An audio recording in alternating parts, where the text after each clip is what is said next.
Ei pessoal, boa tarde, tudo bom com vocês? Hoje começando a primeira aula do ano e nessa primeira aula a gente vai falar do PET final avaliativo, onde eu vou fazer a correção de todas as questões envolvendo o PET final aí para vocês. Vamos começar aqui então? Na primeira questão, né? É a seguinte: o primeiro levantamento da safra de grãos 2019-2020, divulgado nessa quinta-feira, no dia 10, pela Companhia Nacional de Abastecimento, CONAB, aponta que a produção brasileira está estimada em 245,8 milhões de toneladas, o que representa um aumento de 1,6% ou 3,9 milhões de toneladas em comparação à safra 2018-2019. Com isso, a safra atual mantém-se como recorde. O texto acima traz uma informação importante sobre a produção de grãos no Brasil, entre os anos de 2019 e 2020. Vamos decifrar essa informação.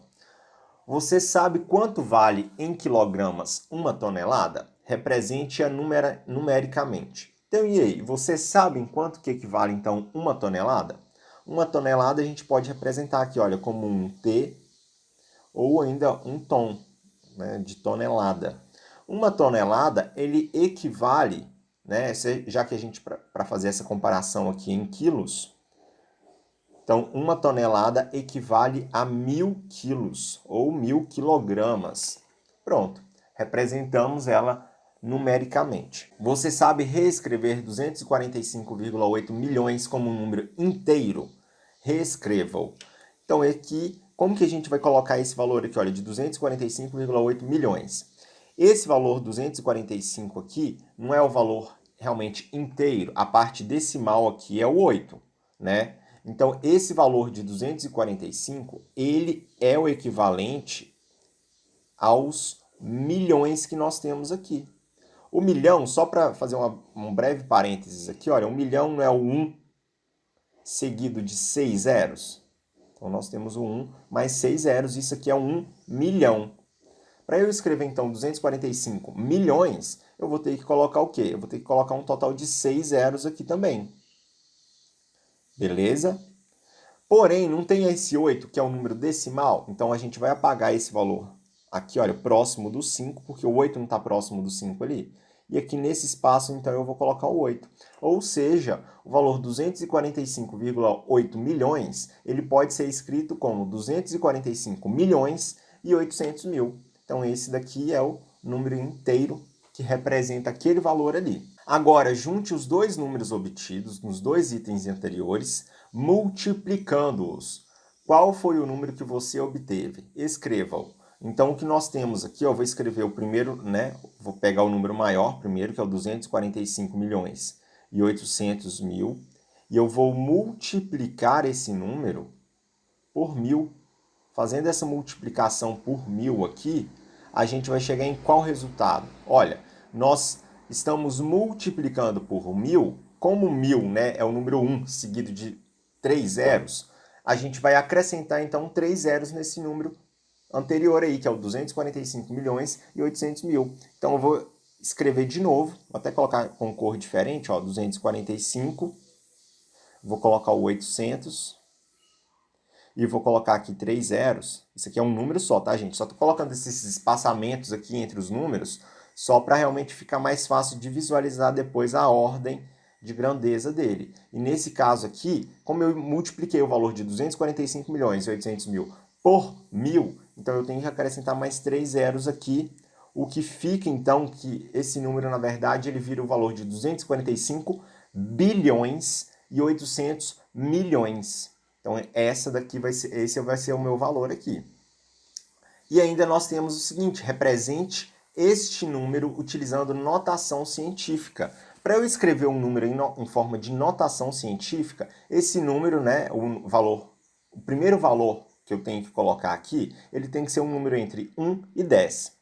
Dentre esses valores que nós temos aqui, se eu colocar a vírgula aqui, esse valor vai ficar entre 1 e 10? Não. Então, a vírgula não pode ficar aqui. Se eu colocar a vírgula aqui, esse número aqui anterior a vírgula, ele vai ser um número entre 1 e 10? Não. Se eu colocar o número, a vírgula aqui, esse número formado vai ser entre 1 e 10? Não. Logicamente, quando eu quero um número somente entre 1 e 10, significa que eu só posso ter uma casa antes da vírgula. Então, eu tenho que colocar a vírgula ali. Colocando a vírgula aqui, então, depois do 2, nós vamos ter o valor 2. Como nós temos ainda 3 números que são diferentes de 0, né? Então, eu tenho que colocar o 2, vírgula, 4, 5, 8. E eu vou multiplicar aqui ainda por 10. Porque a notação científica sempre vai ter uma multiplicação aqui no final por uma potência de 10. Uma potência de base 10. E como que eu vou identificar agora esses valores aqui? Olha, eu vou contar quantas casas decimais eu andei até a minha vírgula ficar aqui no 2, olha. Como que eu vou fazer isso? Ó, eu vou contar. 1, 2, 3, 4, 5, 6, 7, 8, 9, 10, 11. Então, um total de 11 casas que eu tive que contar para a nossa vírgula chegar ali no 2. Então, coloquei aqui 2,458 vezes 10 elevado a 11. Agora, represente este mesmo número ainda em notação científica, convertendo a unidade de quilograma para grama. Então, o que nós vamos fazer aqui, então, é pegar esse valor de 2,458 vezes 10 elevado a 11, e ainda eu tenho que converter, no caso isso aqui, é a unidade de quilograma para grama. Isso aqui está em quilos. Para eu converter para grama, de quilo para grama, quilograma valem o quê? 1000 gramas. Então, eu tenho que multiplicar esse termo aqui por 1000. Mas como está em notação científica, ao invés de multiplicar por 1000, eu vou multiplicar por 10 ao cubo. 10 ao cubo não é a mesma coisa de 1000? Então, só fazendo essas conversões aqui, e aqui nós vamos ter o seguinte. Esse valor inicial, 2,458, ele se mantém o mesmo, 2,458.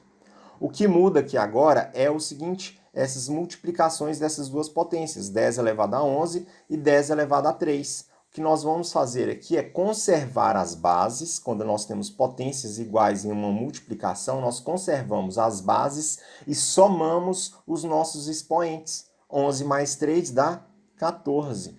Isso aqui, então, é o valor em gramas. Fiz a nossa conversão final ali. Então, essa vai ser a resposta da letra E.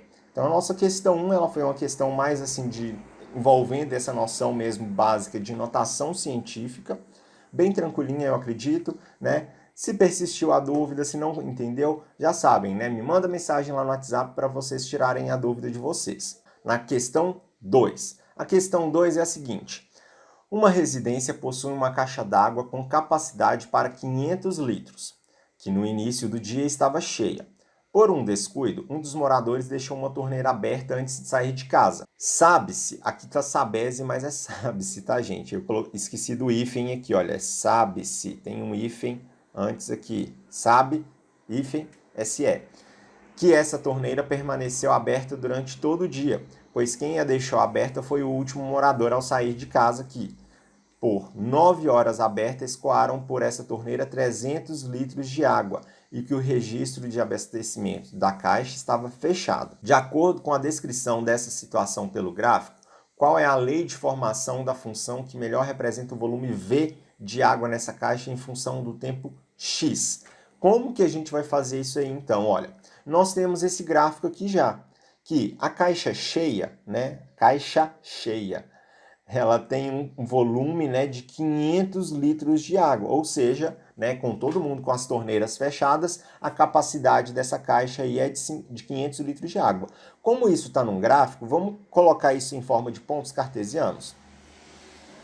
Então, o nosso valor de x aqui é 0, né, o nosso tempo, no caso, é 0, e o nosso volume final aqui é de 500. Então, nós já temos essa informação aqui. Outra informação que nós temos é aqui, olha, que depois de 9 horas aberta, com torneira aberta, né, se escoaram 300 litros de água, ainda restam 200 litros de água na caixa. Então, nós temos essas duas informações aqui. Mas de que forma que a gente vai chegar em alguma dessas respostas aqui? Lembra-se o seguinte, isso daqui é um cálculo envolvendo função. Aqui nós temos uma reta no nosso gráfico, então isso é uma função de primeiro grau. A função de primeiro grau ela pode ser escrita da seguinte forma, olha, f de x, uma forma genérica dela, né? F de x é igual a vezes x mais b. No caso do f de x, eu posso falar que o f de x também vale y. Então, eu posso colocar y como ax mais b. O que nós temos aqui, nesse caso, essas duas informações que eu peguei aqui de laranja, são o seguinte, que esse primeiro valor é o x, esse segundo valor é o y. Esse primeiro valor é o x, esse segundo valor é o y. Com isso, eu consigo montar uma equação com cada um daqueles dois pontos. Se eu vou ter, então, uma equação com cada um dos pontos, eu vou ter duas equações. E nessas duas equações ainda eu vou ter duas incógnitas, que são os valores de a e b, são os meus coeficientes linear e angular da minha função. No caso do valor y, o primeiro ali, ele é 500, igual o valor a vezes o valor de x, que é 0, mais o valor b. Agora, na segunda equação que nós temos aqui, com o segundo ponto, nós temos o valor de y, que é 200, igual a, que é o coeficiente angular que eu não sei, vezes o valor x, que é 9, mais b, que é o coeficiente linear. Agora nós temos um sistema de equações para poder resolver. Vamos pegar essa nossa primeira equação aqui. Repara que nessa primeira equação nós temos o valor a vezes 0. Se eu multiplicar aqui a vezes 0, não dá 0? Então isso aqui já dá 0, olha. E sobra quem ali então? Sobra o valor 500 igual a b. Ou seja, se 500 é igual a b, eu posso falar que b é igual a 500, não é? Então eu descobri já o valor do b aqui. B, então, é 500. Agora, nós temos a segunda equação para poder resolver. Vamos colocar a cor diferente. A segunda equação é 200 igual a vezes 9 é 9a. Mais b. O b ali não é 500? Nós descobrimos já que vale 500. Então, vamos colocar 500 aqui. Eu vou pegar esse 500 e passar ele para o lado de cada igualdade. Se ele está positivo, ele passa negativo. Então, vai ser 200 menos 500 igual a 9a. Então, 200 menos 500 dá o valor menos 300 igual a quem? A 9a. Esse 9 eu posso passar ele para lá dividindo, né? Vamos só organizar a nossa equação. Nós vamos ter aqui, então, 300 dividido por 9. Dá para simplificar, não dá? Dá para simplificar tudo isso aqui por 3. Então, o nosso valor A, ele vai ser igual a quanto? Menos 300 dividido por 3 dá menos 100. 9 dividido por 3 dá 3. Então, o nosso valor A, o nosso coeficiente angular, é menos 100 terços. Se eu descobrir o valor A e eu já tinha descoberto ali o valor B, então nós conseguimos montar a nossa equação genérica, né, utilizando essa forma aqui, como y igual, o valor A, de novo, é menos 100 sobre 3 vezes o valor x mais o valor b, que é 500. Então, nós temos aqui, ó, y é igual a menos 100 terços de x vezes 500. Vezes não, mais 500, o que dá aqui a alternativa A. É só trocar aqui o valor de y pelo valor de v de x, né? Que é em referência ao volume. Ao invés de ser f de x, a gente utilizou ali o v de x. Então, nesse caso aqui, o v do x, né, que é o volume em relação ao tempo, ele vai ter o valor de menos 100 x sobre 3 mais o valor 500. Então, nós temos aí como resposta, né, a alternativa A para essa questão. Ok, pessoal? Então, uma questão, né, de função de primeiro grau, fazendo toda aquela revisão inicial para a gente realmente montar a nossa equação, a nossa função do primeiro grau aí. Já a questão 3 é uma que envolve uma equação, uma função de segundo grau. Vamos pegar aqui então, olha, dada a função de segundo grau, definida por f de x igual a x ao quadrado menos 4x mais 3, faça o que se pede. Determine as raízes dessa função, que são os valores de x' e x2' que tornam a função igual a zero. O que nós temos que fazer aqui então, olha, se é determinar as raízes, sempre que nós temos esse comando, né, de determinar as raízes da função, onde tem o f de x, ele vai ser zero. Então, eu vou colocar aqui como x ao quadrado menos 4x mais 3 igual a zero. Ou seja, eu tenho que resolver essa equação de segundo grau aqui. Como que eu faço isso? Tenho que primeiro identificar os nossos três coeficientes, né? Os coeficientes a, b e c. O coeficiente a é o que acompanha o x ao quadrado, que no caso, se eu não tenho nenhum número ali, aquele número é 1. O coeficiente b é o que acompanha o valor x, que no caso é o menos 4. E o coeficiente c é aquele que não tem x, que não tem incógnita, no caso é o 3. E agora, então, se nós temos já os três valores dos nossos coeficientes, nós temos que utilizar, então, o cálculo do delta, que é o b ao quadrado menos 4ac.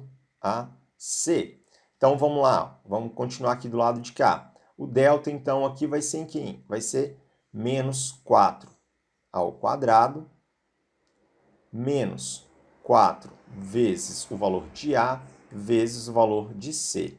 O delta aqui, então, vai ser igual a quanto? Delta é menos 4 ao quadrado dá 16 positivo. Menos 4 vezes 1 vezes 3 dá menos 12. Então, o nosso delta aqui vai ser igual a quanto? 16 menos 12 dá 4. Resolvi a nossa questão aqui. Nosso delta, então, deu igual a 4. Continuando aqui agora, pegando a nossa fórmula de Bhaskara, que é x igual a menos b mais ou menos raiz de delta sobre 2a. Espaço que eu saltei aqui foi pouquinho, mas acho que dá para resolver aqui.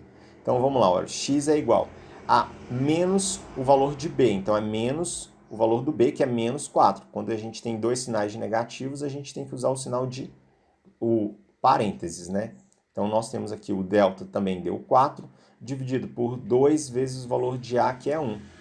Então, aqui nós temos x igual menos 4 dá mais 4. Mais ou menos raiz quadrada de 4 dá mais ou menos raiz quadrada de 4, no caso é 2, né? 2 vezes 1, 2. Aqui nós temos, então, o x'. Vamos fazer aqui direto, né? Já que o nosso espaço está curto. O x' vamos fazer com o sinal de positivo, não é? O sinal de mais. 4 mais 2, 6. Dividido por 2, 3. Então, o valor do x' é igual a 3. E o valor do x, duas linhas, vamos fazer então com o sinal de menos, o sinal negativo.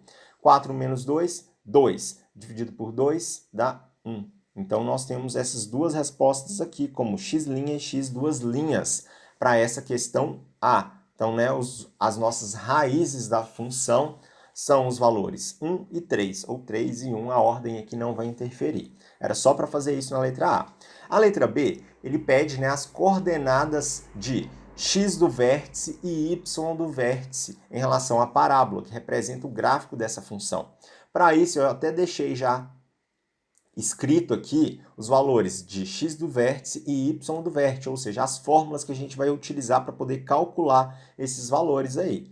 Então, nós temos aqui, olha, vamos pegar uma cor diferente, olha. No caso do x do vértice, é o menos b. O b é negativo, que nós já fizemos ali em cima, então é menos 4 dividido por 2a. 2 vezes a.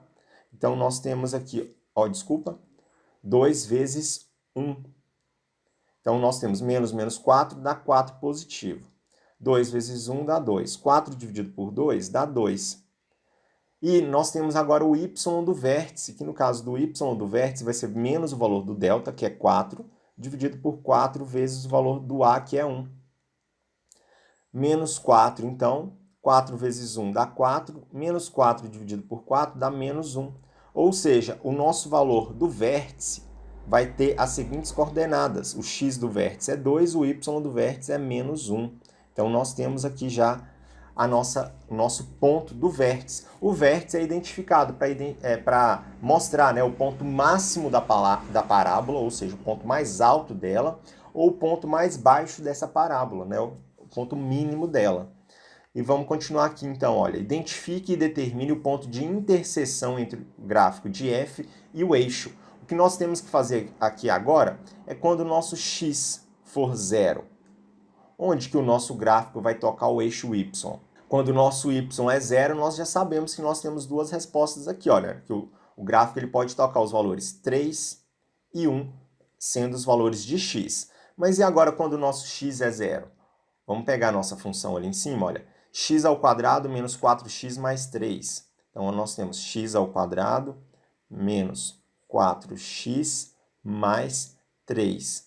Vamos colocar aqui o nosso y. Dessa vez eu não sei. Eu vou colocar aqui o nosso y e utilizar o valor de x igual a zero. Então, aqui agora, olha, vai ser o zero ao quadrado menos 4 vezes zero mais 3 igual a y. Repara que zero ao quadrado é zero. Menos 4 vezes zero dá zero. Sobrou quem? Sobrou 3. Então, o nosso y aqui, nesse caso, é igual a quanto? É igual a 3. Vamos só separar, então, as nossas coordenadas. Por quê? A letra D pede o seguinte, olha, faça o desenho do gráfico da função utilizando os pontos determinados acima. Use o plano cartesiano abaixo. Então, os nossos pontos, as nossas coordenadas são, da letra A, nós temos as raízes da função, que são 3 e 1. Então, para quando o nosso x, vou colocar aqui os valores de x e de y, para quando o nosso x é 3, o nosso y aqui vai ser 0. Para quando o nosso x é 1, o nosso y também vai ser 0. Então, essas são as duas primeiras coordenadas que nós temos, que são das raízes da função que nós também já determinamos ali na parte de cima.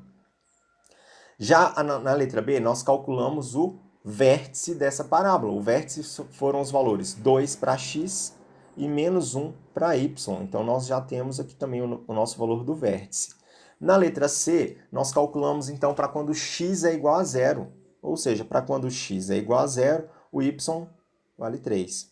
Então, a partir desses pontos aqui, vamos identificar, então, esses valores no nosso plano cartesiano que nós temos aqui. Olha, quando o x é 3, o y é 0, então nós podemos marcar um ponto aqui. Quando o x é 1, o y é 0, então nós podemos marcar um outro ponto aqui. Quando o x vale 0, o y vale 3 ali. E nós temos aqui que no caso do nosso vértice, para quando x vale 2, o y vale menos 1. Então, nós temos esses pontos aqui, essas coordenadas. Agora, o que eu tenho que fazer é identificar a nossa parábola. E como que eu vou fazer isso? Olha, eu vou traçar uma linha, uma reta aqui, né? Tentar fazer uma linha aqui, pegando todos esses pontos. Que nós podemos chegar, né, em algo aproximado dessa parábola aqui, que representa essa nossa função de x ao quadrado menos 4x mais 3. Ela pode ser representada dessa forma aqui. Continuando então, pessoal, a questão 4. A prefeitura de um pequeno município do interior decide colocar postes para iluminação ao longo de uma estrada retilínea, que inicia em uma praça central e termina numa fazenda na zona rural. Como a praça já possui iluminação, o primeiro poste será colocado a 80 metros da praça, o segundo a 100 metros, o terceiro a 120 metros e assim sucessivamente, mantendo-se sempre uma distância de 20 metros entre os postes, até que o último poste seja colocado a uma distância de 1.380 metros da praça. Se a prefeitura pode pagar no máximo R$ 8.000 por poste colocado, o maior valor que poderá gastar com a colocação desses postes é... Vamos fazer aqui então da seguinte forma, olha, o primeiro poste, vou colocar aqui o primeiro poste, né, eu vou chamar ele de A1, ele é colocado a 80 metros da praça. O segundo poste, vou falar que ele é o A2, ele é colocado a 100 metros da praça. O terceiro poste, eu vou falar que é o A3, ele é colocado a 120 metros da praça. O quarto poste a 140, o quinto poste a 160 e assim por diante até chegar no último poste que eu vou falar que é o poste AN, porque eu não sei quantos postes que vão ser. Ele vai ter o valor de 1.380 metros da praça. Para eu poder calcular então a quantidade de postes, né, primeiro eu preciso saber qual que é a quantidade de postes que vão ser colocados para depois eu calcular quanto que eu vou gastar para instalar esses postes lá. Então, o que nós podemos concluir aqui? Que nesse caso, isso daqui é uma progressão aritmética, uma PA. Então, o que nós temos que fazer é lembrar da nossa fórmula da PA, né, que é o termo geral da PA, é igual ao primeiro termo mais o número de termos menos 1 vezes a nossa razão.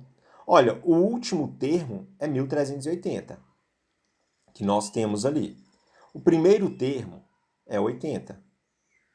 Mas o número de termos eu não sei, porque eu não sei quantos são os postes que vão ser instalados na praça. Mas eu sei que a nossa razão, ou seja, de quanto em quanto que está variando de poste para poste, é um total de 20 metros. Então nós temos que calcular aqui para descobrir o nosso valor N. Para eu fazer aqui, eu vou fazer uma multiplicação aqui, né, distributiva. Eu vou pegar esse 80 e passar para o lado de cá também, olha. Então nós vamos ter 1.380 menos 80 igual n vezes 20 dá 20n, menos 1 vezes 20 dá menos 20. 1.380 menos 80 dá 1.300. Esse menos 20, eu vou pegar ele e passar para o lado de cá, ele passa com o valor somando, igual a 20n. 1.300 mais 20 dá um total de 1.320, igual a 20n. Vou pegar esse 20 e passar para o lado de cá, então. Se ele está multiplicando, ele passa dividindo. Vou colocar aqui já o nosso n, organizando a nossa equação aqui, dá 1.320, dividido por 20. Fazendo essa divisão, nós vamos chegar que o n, né, a nossa quantidade de postes, é igual a 66. Mas tá, por que eu preciso de saber essa quantidade de postes? Porque agora eu sei que cada poste, né, nós vamos gastar um total de R$8.000 para instalar cada poste. Se eu sei que tem um total de 66 postes, eu vou fazer essa multiplicação aqui por 66 para eu conseguir identificar o nosso valor final, que é de R$528.000. Ou seja, o valor máximo, então, que a prefeitura vai pagar para a instalação desses 66 postes é um valor de R$528.000. Ok? Alguma dúvida até aqui, pessoal? Bom, a questão 5 é a seguinte. O Sindicato de Trabalhadores de uma empresa sugere que o piso salarial da classe seja de R$1.900, propondo um aumento percentual fixo por ano dedicado ao trabalho. A expressão que corresponde à proposta salarial S em função do tempo de serviço T em anos é. Então, nós temos essa função aí para a gente poder utilizar para poder resolver essa nossa questão. De acordo com a proposta do sindicato, o salário em reais de um profissional dessa empresa com 3 anos de tempo de serviço será. Então, se nosso tempo T ele equivale a 3 anos, o que eu vou fazer aqui é pegar essa nossa função aqui na parte de cima e substituir o valor T por 3, porque assim eu vou conseguir descobrir o salário dessa pessoa depois de 3 anos de serviço. Então vai ser 1.900 vezes 1,05 elevado a 3. Então, o que nós temos que fazer primeiro é calcular essa potência. Então, vamos escrever tudo de novo. 1.900. Esse valor aí de 1,05 elevado a 3 dá 1,157. Vamos colocar todos os números decimais que aparecem aí para realmente ficar mais preciso a nossa conta. É lógico que se fosse uma prova, como essa questão aqui é do Enem, né? Se fosse uma prova do Enem, a gente colocaria umas 3, 4 casas decimais que já tá bom já. Mas como não é uma prova do Enem, a gente está resolvendo essa questão em casa mesmo, dá para resolver colocando todas os nossos valores decimais ali. Então nós temos aqui ainda, né, o salário então dessa pessoa depois de 3 anos vai ser igual a, eu vou pegar então o valor 1.900 e vou multiplicar por esse valor aí todo de 1,57625, que dá o valor final de R$2.199,4875. Esse é o valor total. Mas olha, no valor total, o que nós fazemos é o seguinte: a gente só usa 2 casas decimais para representar a quantidade de centavos, não é? Então eu vou eliminar esse meu 5 aqui na regrinha de arredondamento. Quando o valor termina em 5, eu posso, nesse valor seguinte aqui no 7, eu posso aumentar ou diminuir 1. Eu posso aumentar 1 ou deixar do mesmo jeito. Nesse caso aqui eu vou deixar do mesmo jeito, não vai fazer tanta diferença. Já quando o valor é maior do que 5, igual o 7 é maior do que 5, então eu tenho que aumentar 1 nesse caso aqui, olha. Então, se eu vou aumentar 1, na regrinha de arredondamento que nós fizemos aqui, a gente vai chegar no valor de R$ 2.199,49, ou seja, R$ 2.199,49, que dá a alternativa C. E agora, a nossa última questão, nós temos o seguinte. Um pescador tem um barco à vela, conforme o modelo desenhado abaixo. Em um dia de pesca com o mar bem agitado, o tecido da vela do seu barco rasgou e ele quer comprar outro tecido para refazer a vela do barco. Utilizando razões trigonométricas no triângulo retângulo e o teorema de Pitágoras, determine as medidas x e y que faltam para comprar o tecido para a nova vela. Então, nós temos aí esse barquinho. Aqui, reparem que eu já até coloquei uma medida aqui, porque esse ângulo aqui a gente vai utilizar ele, olha. Se eu sei que isso aqui, então, é um triângulo retângulo, tá vendo que tem um ângulo reto aqui na parte de cima? Então, nós temos, ó, esse aqui é o ângulo de 30 graus, esse daqui é um ângulo de 90 graus, e esse ângulo aqui vai ter que ser de quanto, então?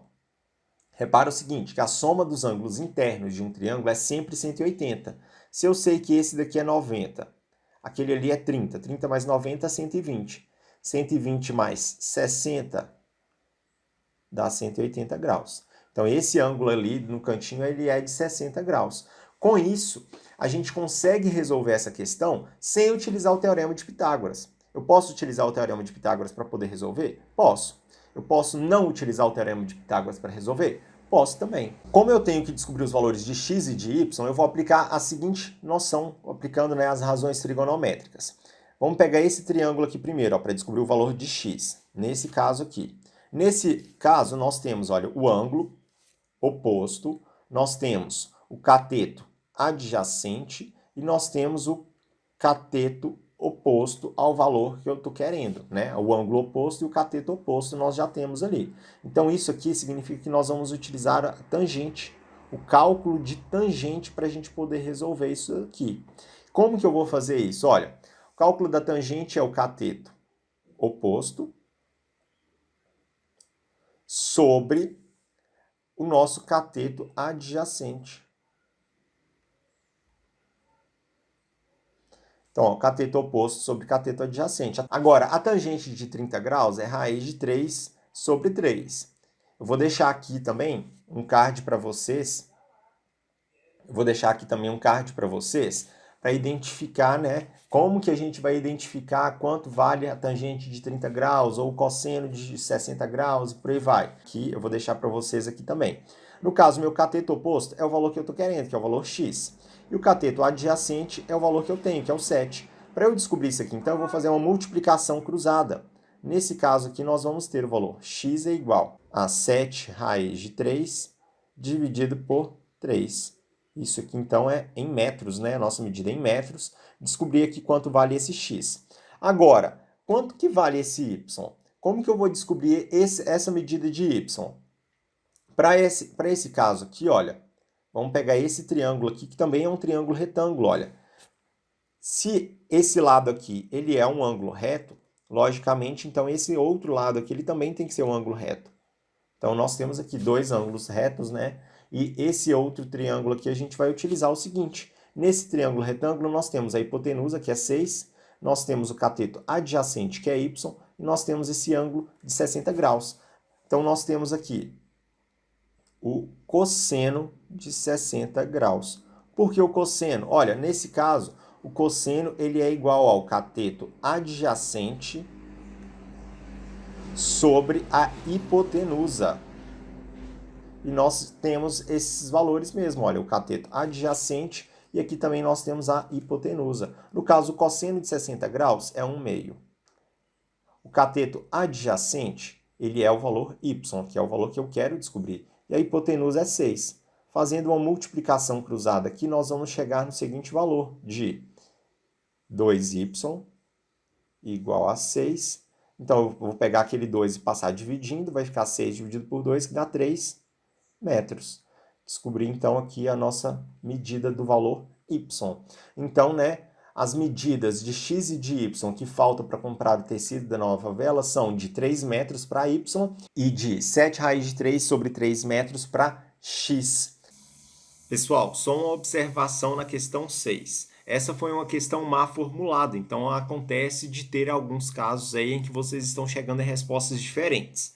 Então, as respostas de x valendo 7 raiz de 3 sobre 3 metros e também de x valendo 3 raiz de 3 metros, ambos os cálculos estão corretos, tá? Então, se vocês chegarem nesses resultados com essas divergências aí desses dois valores para x, beleza, é só mesmo porque a questão foi má formulada. Continua aí no vídeo. Então, pessoal, essa foi a nossa aula de hoje. Foi uma aula onde eu resolvi 6 questões, explicando de forma detalhada, de forma pausada, mas volto a dizer que, se caso vocês não entenderam, pode me mandar mensagem lá no WhatsApp. Aproveita, manda a palavra-chave também dessa aula, que vai ser revisão. Me manda lá no WhatsApp e a gente se vê na próxima, então. Bons estudos e até mais, gente. Tchau!